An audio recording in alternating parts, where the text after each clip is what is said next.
Hormuz প্রণালীকে কেন্দ্র করে যুক্তরাষ্ট্র ও ইরানের চলমান সংঘাত আজ আরও তীব্র আকার ধারণ করেছে। উভয় পক্ষেই সামরিক স্থাপনা, অবকাঠামো এবং কৌশলগত লক্ষ্যবস্তুতে নতুন করে হামলা চালিয়েছে। কয়েকদিনের ধারাবাহিক পাল্টাপাল্টি আক্রমণের পর অন্তর্বর্তী যুদ্ধবিরতি ভেঙে পড়ায় যুদ্ধের দ্রুত অবসানের কোনো লক্ষণ দেখা যাচ্ছে না।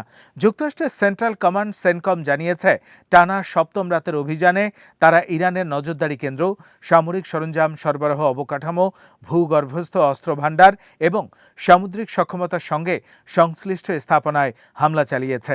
অপরদিকে ইরানও উপসাগরীয় অঞ্চলে মার্কিন স্বার্থ ও সামরিক ঘাঁটিগুলোকে লক্ষ্য করে ক্ষেপণাস্ত্র ও ড্রোন হামলা অব্যাহত রেখেছে।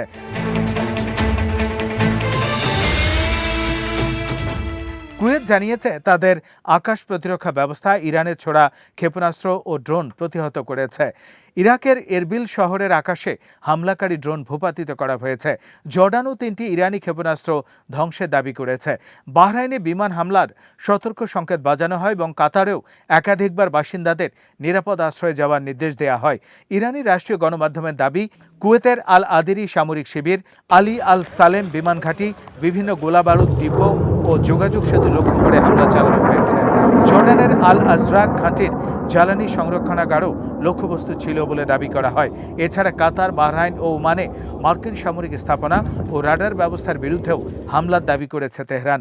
কুয়েতের একটি বিদ্যুৎ উৎপাদন ও সমুদ্রের পানি লবণমুক্তকরণ কেন্দ্র ইরানি হামলায় ক্ষতিগ্রস্ত হয়েছে।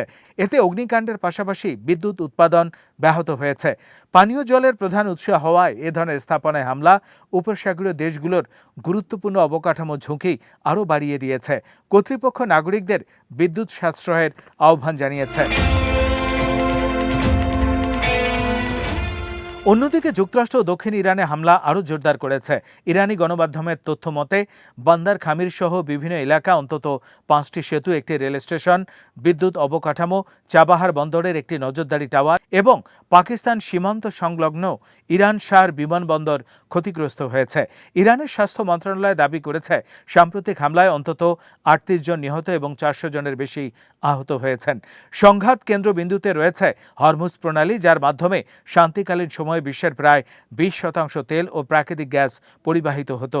যুদ্ধ শুরু হওয়ার পর ইরান কার্যত প্রণালীর নৌ চলাচল বন্ধ করে দেয়, যার ফলে আন্তর্জাতিক বাজারে অপরিশোধিত তেলের দাম ব্যারেল প্রতি $86 উপরে উঠে যায়। যুক্তরাষ্ট্র ইরানি বন্দরগুলোর উপর নৌ অবরোধ জোরদার এবং আন্তর্জাতিক জাহাজ চলাচল নিরাপদ রাখার চেষ্টা করছে।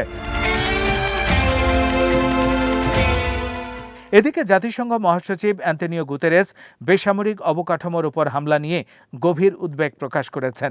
চীন ও পাকিস্তান উভয় পক্ষকে সংযত হয়ে আলোচনায় ফেরার আহ্বান জানালেও পরিস্থিতি এখনও উত্তেজনাপূর্ণ। বিশ্লেষকদের মতে, সামরিক সংঘাত এখন ক্রমেই জ্বালানি, পানি ও পরিবহন অবকাঠামোকে কেন্দ্র করে বিস্তৃত হচ্ছে, যা গোটা মধ্যপ্রাচ্যের স্থিতিশীলতার জন্য বড় হুমকি হয়ে উঠেছে।